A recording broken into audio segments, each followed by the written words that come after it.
আমার এটা কোনো হলে ভালো হতো। আক্ষেপ নেই। আমি যতটুকু পেয়েছি শুধু বলবো আলহামদুলিল্লাহ, আলহামদুলিল্লাহ, আলহামদুলিল্লাহ এবং সম্মান নিয়ে যেন আমার মৃত্যুটা হয়।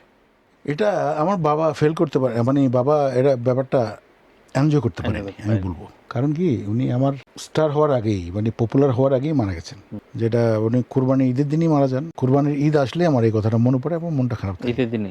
হ্যাঁ, ঈদের দিনই মারা গেছেন। ভালো মানুষ নাকি ভালো দিনেই হুম, হুম, চলে যান। হুম, হুম, হুম।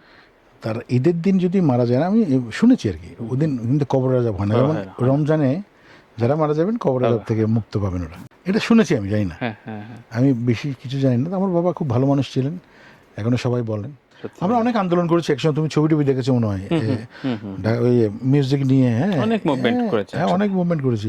বিশ্বদা, আমি, বাচ্চা ভাই তো থাকতেই সব জায়গায়, হুম, হুম, হুম। যেখানেই কারো কোনো অসুবিধা হলো, কোনো শিল্পীদের বা কোনো সবার আগে সাহায্য, ছুটে যেতেন। সবার আগে বাচ্চা ভাই, আমরা আমরা সবাই চলে যেতাম।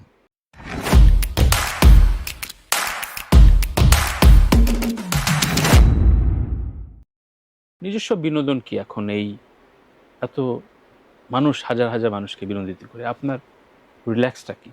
ঘুমটা আছে, আপনি ঘুম প্রিয়, ঠিক আছে বুঝলাম। হ্যাঁ, ঘুমাতে পছন্দ করি। আর সময় পেলে আমার তো স্টুডিও, ডিজেরই স্টুডিও, মানে বসে একটু গান গাওয়ার চেষ্টা করি, বাচ্চার সঙ্গে খেলি, একটু মজা করি। হুম, এটাই, ফ্যামিলি পরিবারের সঙ্গে সময় দিই। বন্ধু আসলে অনেক রকম হয়, কিন্তু তারপরেও আপনার দীর্ঘকাল টিকে যাওয়া বন্ধুটিকে। এরকম বন্ধু আছেন চট্টগ্রামে। আচ্ছা। আমি গেলেই আমার সঙ্গে কয়েকজন সবসময় থাকেন, একটু খাসি টাসি জবাই করি, আমরা গান বাজনা করি এরকম। একদিনের নাম শুনি না, হ্যাঁ, তারা হয়তো। বন্ধু মহিবুল কাদের চৌধুরী আছেন, আচ্ছা, তারপর কামাল আছেন ছোট ভাই একজন, একজন আছেন ভাত গফুর, যার নাম গফুর। আচ্ছা, ভাত খাবো। একটু ভাত বেশি খেতো আগে, আচ্ছা, এখন খায় না, আচ্ছা। ডায়াবেটিস হয়ে গেছে। হুম, হুম, তো সে থাকে। আর আরিফুল্লাহ চৌধুরী থাকেন, এই কয়েকজন হুম, আমরা। হুম, হুম। আবার জানে আলম আছে ছোট ভাই, জানে আলমও থাকেন। লতিফ আমার ফ্যামিলির একজন। আচ্ছা। আমরা সবাই মিলে একজন আড্ডা মারি মোটামুটি চট্টগ্রামে গেলে। জীবনে জনপ্রিয়তা পেয়েছেন, প্রাপ্তি, অর্থ সবকিছু হয়েছে, তারপরও প্রত্যাশা জায়গায় কি থাকে, যে আক্ষেপের জায়গা কি থাকে, কি আছে রবি চৌধুরী, যে আমার এটা কোনো হলে ভালো হতো? আক্ষেপ নেই। আমি যতটুকু পেয়েছি শুধু বলবো আলহামদুলিল্লাহ, আলহামদুলিল্লাহ, আলহামদুলিল্লাহ এবং সম্মান নিয়ে যেন আমার মৃত্যুটা হয়। রবিদা, আপনার অ্যালবাম সংখ্যা আপনার কি মনে আছে? অ্যালবামের সংখ্যাটা আসলে মন নেই সত্যি, আনুমানিক? 65 সলো মনে হয়। 65টা শুধু সলো সলো অ্যালবাম? আর মানে এই ডুয়েট মিক্সড অ্যালবাম তো অনেক বেশি হতো। হুম, হুম, হুম। সব মিলিয়ে 200-250 অ্যালবাম হবে আর কি, ডুয়েট টুয়েট মিলে। অনেক পুরনো বন্ধু বিদেশ থেকে আসলো, অনেকদিন পর দেখা, হুম, আপনার কাছে সব অ্যালবামে আছে, একটা অ্যালবাম তাকে গিফট করবেন, কোনটা দেবেন তাকে? সেটা, ওটা তো অ্যালবাম না, একটি গান হয়তো উপহার দিব, ওটা নচিকেতার কথাও সুরে। আচ্ছা, কোন গানটা? ওটা হচ্ছে বিরহের সে সুর সেধেছি, ভাঙা গড়ার খেলায় মেতেছি, বিরহের সে সুর সেধেছি। গভীর। আচ্ছা। সন্তানেরা বাবার কোন দিকটা বা কোন গানটা খুব পছন্দ করে? বাচ্চারা তো আসলে ওই ইজি মানে জিনিসগুলো পছন্দ করে, এই মধু হই, আচ্ছা, এটা এটা গাইতে থাকে। আচ্ছা, আচ্ছা। হ্যাঁ, তবে আমার বড় মেয়েটা হয়তো ইংলিশ নাম্বার টাম্বার করে, ওকে তো দূরে আছে তো কাছে নেই। এই কাছে যেটা আছে আমার রোজা, ও সব গানই পারে, মানে ও মানে ক্যাচিং পাওয়ারটা একদম, যে গানই হবে ও গেয়ে ফেলবে। গেয়ে ফেলবে? হুম, হুম। বাবা!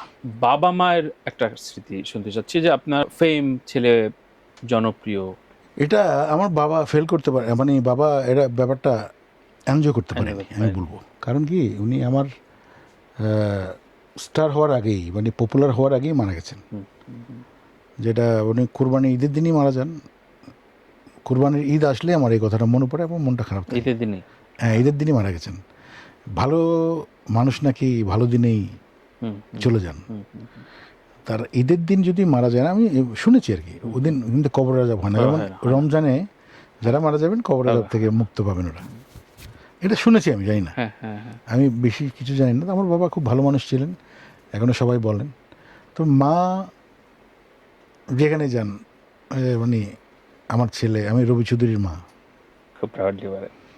বলে, এবং উনি সম্মানটা পায় সেই কারণে। স্বাভাবিক স্বাভাবিক। উনি বলে, এই যে কিরে আমাকে এরকম আদর করলো, এই সম্মান দিল। আমি বলি যে কেন দিল? ছেলের জন্য। মানে অনেকে দেখতে যায় তাকে, কোনো এলাকায় যদি কোনো ওসি যায়, ওসি আমার বাড়িতে যায় মাকে দেখতে, তারপর যারা বড় বড় নেতারা আছেন ওরা যায়। যাক, উনি ভালো আছেন। এখন একটু অসুস্থ, কিন্তু এখনো ভালো আছেন। কোন গানটার কথা বলে মা?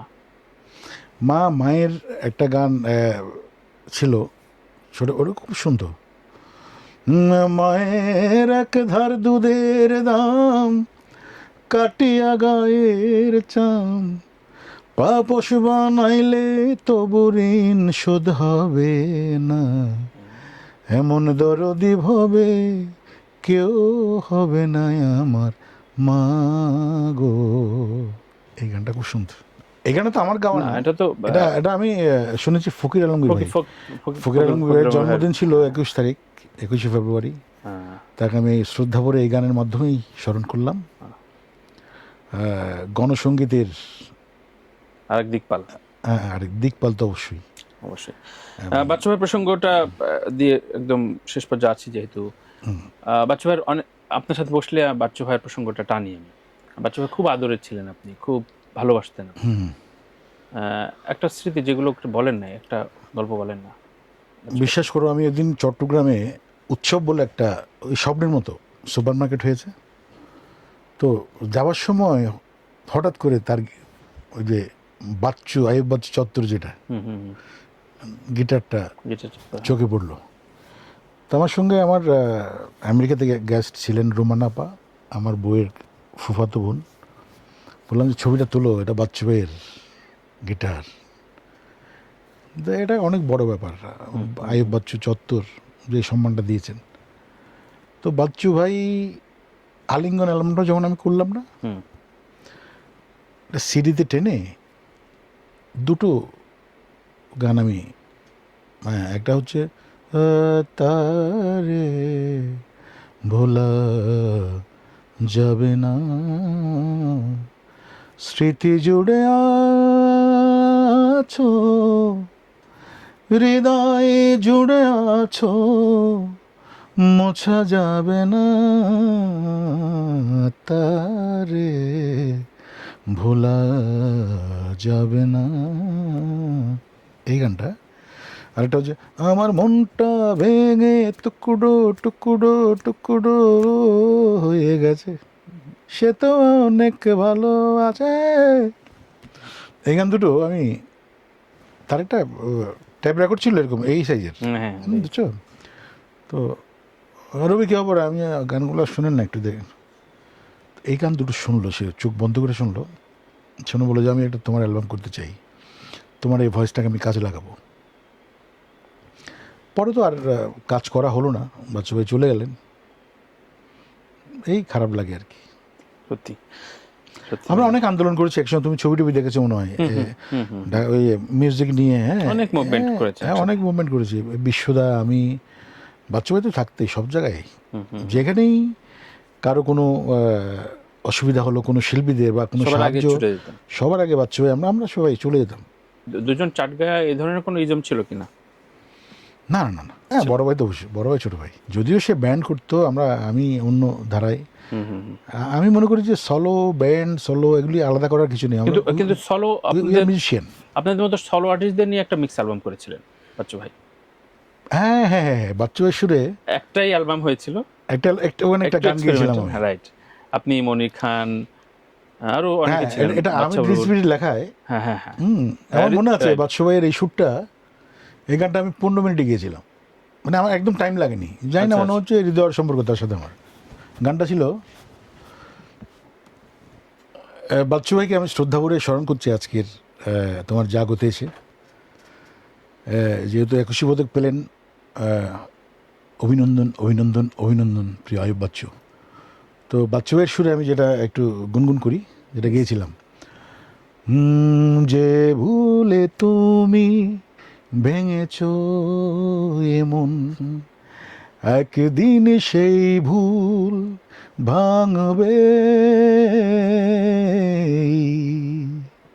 স্মৃতির পিছু টানে পড়বে আমায় মনে, নীরবে ও চোখ জলে ভরবে, যে ভুলে তুমি ভেঙেছো এমন। কি সিগনেচার টিউন, এটা কতবার যে শুনেছি এই গানটা, মানে অদ্ভুত অদ্ভুত অদ্ভুত। কবিতা এই গানটা করবো তোমার দিয়ে আবার, এর নতুন না, মানুষকে করবো, শোনাতে করবো। হবে। হ্যাঁ হ্যাঁ, সত্যি সত্যি সত্যি বেশ কিছু গান করব এবং করছি আমি। দর্শকদেরও জানিয়ে রাখি যে আমার কম্পোজিশনে অনেকদিন ধরে কথা চলছে, বাট এবার হয়তো ভাইটি ইনশাল্লাহ গাইবেন। ইনশাল্লাহ ইনশাল্লাহ। আমি শোটা শেষ করি মূলত দুটি প্রশ্ন রেখে, আমাকে প্রশ্ন করবেন যা খুশি। এতক্ষণ আমি প্রশ্ন করলাম, জানতে চাইলাম। প্রশ্নটা হচ্ছে আহ, আমাদের প্রধানমন্ত্রী দিয়ে করি। আচ্ছা, আমাদের নতুন প্রধানমন্ত্রী, আমাদের বাংলাদেশ জাতীয়তাবাদী দলের প্রাইম মিনিস্টার, তার কাছ থেকে তুমি কি আশা করো কঠিন প্রশ্ন। একদম সাধারণ মানুষ হিসেবে? হ্যাঁ, একদম মনে করো রোড লেভেলের একজন, তুমি একজন নাগরিক দেশের, তুমি কি চাও তার কাছে? তার কাছ থেকে যেই চাওয়ার জন্য আমি মূলত ভোটটা দিয়েই বলেছি সবার আগে বাংলাদেশ, এটা স্ট্যাটাস লিখে ফেলেছি। তার মানে আমি কাকে ভোট দিলাম জানিয়ে দিলাম। তো ওইটা দেওয়ার পর অনেকে প্রশ্ন করেছে, কিন্তু ওই ওই সাধারণ মানুষ ওইভাবে যে মুক্ত মনা, যে বাংলাদেশ তো আসলে খুবই লিবারেল কান্ট্রি। দেখেন, আমরা আমরা যতই বলি, আমাদের কখনোই, আমার মা বোরকা পরেন কিন্তু পরেশগার, কিন্তু উনি সংস্কৃতির সাথে খুব জড়িত, বই পড়েন, শরৎচন্দ্র যেমন পড়েন, গান শোনেন। এই যে আমাদের কালচারটা তো এমনই, এই বাংলাদেশটা যেন সমৃদ্ধ করে টিকায় রাখে, এটা খুব জরুরি। মানে এটা একটা বড় যুদ্ধও কিন্তু আমাদের সংস্কৃতি। দেখেন, আমরা আমরা সব জাতির মানুষ, সব জাতির মানুষ, আমাদের প্রচুর ভ্যারাইটি আছে। এই যে আমরা কেন এখানে বললাম, শুধু মানে শুধু ইসলাম ইসলাম করলে হবে না, না কিন্তু, না না, হ্যাঁ, আমরা মানে হিন্দু, বৌদ্ধ, খ্রিস্টান ওনারাও আছেন। একদম একদম। সো ওই কালচার মিলে মিশে আমাদের থাকা, ধর্মটাও আমরা সুন্দর মতো পালন হ্যাঁ হ্যাঁ করবো। হ্যাঁ, প্রত্যেকের জায়গাটা শ্রদ্ধায় রেখে সেই বাংলাদেশটা যাতে ঠিকঠাক থাকে। সবাই নয়তো মিলে দেশটাকে, সত্যিকার অর্থে রবিদা, মানে ভয়ই তো একটা, কেউ একজন বলে ফেললে 16 ডিসেম্বর পাল্টাবে, কেউ বলছে যে 71 ভুলে যাবে, 24, একটাকে অসম্মান করে 24টা কেন? অবশ্যই আমি আমি জুলাইকে সম্মান করি এবং জুলাইয়ের সেই একজন যোদ্ধা হিসেবে, কিন্তু 71কে আমি মুছে দিয়ে না। না না, তো ওই ওই জুলাইও থাকবে, হ্যাঁ, কিন্তু আমাদের কৃষ্টি কালচার, আমরা স্বাধীনতার পক্ষের লোক তো, আমরা তো ভুলবো না Right. স্বাধীনতার যুদ্ধে কি হয়েছে, আমাদের মা বোনরা যে নির্যাতিত হয়েছে, সেটাকে আমরা ভুলে যাবো? right. So, কখনো ওই না। বিভাজনটা আমার আরেকটা বিষয় পীড়া দেয়, যে দেখেন 5 তবে আগস্ট, তাই বলে জামাতের নতুন প্রজন্ম রাজাকার ছেড়ে তো রাজাকার হতে পারে না। ওরা নিশ্চয়ই রাজাকার হবেন না। সবাইকে না, যেহেতু নিয়ে, এবারে শহীদ মিনারে গিয়েছেন, সবাইকে নিয়ে, হ্যাঁ হ্যাঁ, ওনারা সবাইকে নিয়ে গেছেন, এটাকে আমরা অভিনন্দন জানাতে পারি। ওয়েলকাম জানাই। মানে মানে বারবার ইয়ে করে তো আসলে হ্যাঁ, সমাজটা এগোবে না। যে প্রসঙ্গটা আমি আপনার কাছেও জানতে চাই, আমি একটু বলছি যে দেখেন 5 আগস্টের পরে আমাদের যে সম্পর্কে, আমার প্রশ্ন ঠিক মানে সব শেষ হয়নি তো, আরেকটা প্রশ্ন করবো। প্লিজ। আমাদের মানে সঙ্গীতাঙ্গনটাকে কোন লেভেলে দেখতে চাও? আর যারা নতুন প্রজন্ম, কেউ কেউ গান গায়, গান হয় না তাদের, এবং যারা অন্যের গান ধার করে গাচ্ছে, ওদের সম্পর্কে তোমার কি মন্তব্য? খুব গুরুত্বপূর্ণ প্রশ্ন করছেন রবি ভাই। আমি প্রথমত, আমি নাম উল্লেখ না করি, নাম উল্লেখ করার দরকার নেই। ওই মেয়েটাকে আমি জিজ্ঞাসা করলাম, আপনাদের কথা জিজ্ঞাসা করলাম, 2-3 জন বলছেন না, গান শোনা হয়নি, চিনি না। আমার প্রশ্ন, আমি তার সাথে সাথে বললাম যে তুমি যদি গানে বিলং করতে চাও, কিছু নাম তোমার মুখস্থ করতে হবে, পাঠ্য। এটা তোমার আদর্শলিপি যেমন পড়াশোনা শুরু করতে হয়, এগুলো তোমার পাঠ্য। তোমার হিস্ট্রি, যেমন যে আমার সোনার বাংলা জাতীয় সঙ্গীত কেউ লিখতে পারেনি বলে চাকরি হয়নি, চাকরি হয়নি।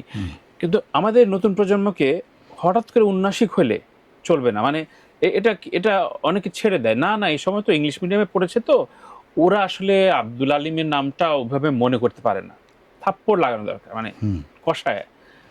তুমি যদি গান সংস্কৃতি বিলং করো, অবশ্যই এই মাটি, এই কালচার থেকে শুরু করে আব্দুল আলিম টু মানে কুমার বিশ্বজিৎ, রবি চৌধুরী, আমরা তো যোদ্ধা, আমরা তো অডিও ইন্ডাস্ট্রির জন্য যুদ্ধ করেছি। হ্যাঁ, এদের নাম জানতে হবে, এদের গান, এদের ক্যারিয়ার সম্পর্কে তোমার পড়াশোনা করতে হবে, তারপরে তুমি মিডিয়া ফেস করবা, গান গাবা। এইটা খুব জরুরি, এটা বোল্ডলি বলা উচিত। ওদেরকে আমরা ছেড়ে দিই, মানে ঠিক আছে অনেক প্রতিভাবান তো, একটু বেয়াদব হলে সমস্যা নাই, সমস্যা আছে, বেয়াদব তুই হবি কেন, তুই আগে শিল্পী, কিন্তু মানুষের পর্যায়ের চাইতে একটু উঁচু পর্যায়ে বলে তোকে শিল্পী বলছি, সুতরাং বেয়াদব হওয়া যাবে না, যেটা উল্লেখ করলাম আমরা আমাদের সাথে। তার মিউজিক ইন্ডাস্ট্রিতে ভাই আমি দেখতে চাই যে ওই একটাই কথা, আমি যেই ফাইটটা হামিন আহমেদ সহ যে বিএলসিপিএস দিচ্ছেন, আমিও এটার সদস্য, আপনারা সবাই এটার সাথে আছেন। রয়্যাল দেখেন আপনার গান, আপনি নিজেও জানেন না, 55টা প্ল্যাটফর্মে এখন বাংলা গান সেল হয়, প্রত্যেকটা অডিও কোম্পানি কিন্তু সেল করে। আপনারা দেখেন শুধুমাত্র ইউটিউব আর ফেসবুকে যাচ্ছে, কিন্তু রেভিনিউ জেনারেট করছে 55টা প্ল্যাটফর্ম থেকে।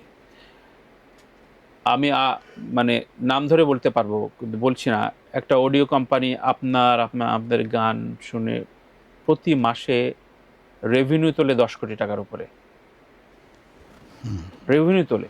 টেন্ডু কিশোরের গান আছে, কুমার বিশ্বজিতের গান আছে, রবি চৌধুরীর গান আছে, তপন চৌধুরীর গান আছে, কিন্তু ঈদে আপনাকে একটা পারফিউমও পাঠায় না।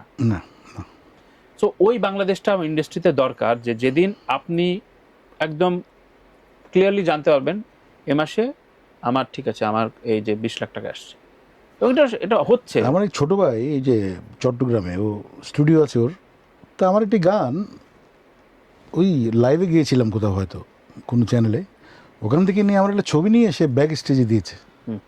হ্যাঁ, ও $150 পেয়েছে, বলে যে আপনি কেন বসে আছেন, আপনি কি আপনার এই গানটা দিয়ে আমি $150 গান করলাম। ট্রু। সো ওই বাংলাদেশটা দরকার, ডিজিটালি সত্যিকার অর্থেই ভায়াবল একটা বাংলাদেশ দরকার। থ্যাংক ইউ রবিদা। এবং থ্যাংক ইউ ভাইডি। যেই তানভীর তারেক আমার একজন পরিবারের একজন খুবই পছন্দের মানুষ, ভালো মানুষ। কে কি বললো না বললো এটা আমার দেখার ব্যাপার নেই, মানুষ সবাই ফেরেশতা না আমরা। হ্যাঁ, আমিও যে খুব ভালো মানুষ সেটাও বলবো না, কিন্তু আমি ক্ষতিকারক না, কারো ক্ষতি করি না, কারোর জন্য বদদুয়া চাইও না। আমি চাই সবাই ভালো থাকুক, আমাদের বাংলাদেশ ভালো থাকুক। আর আজকে আমাকে আমন্ত্রণ জানিয়েছে জাগো FM 94.4। অনেক অনেক শুভকামনা জাগো পরিবারের জন্য, আমার ভালোবাসা। প্রতিদিন একটি করে বন্ধু বাড়াবেন, শত্রু বাড়াবেন না।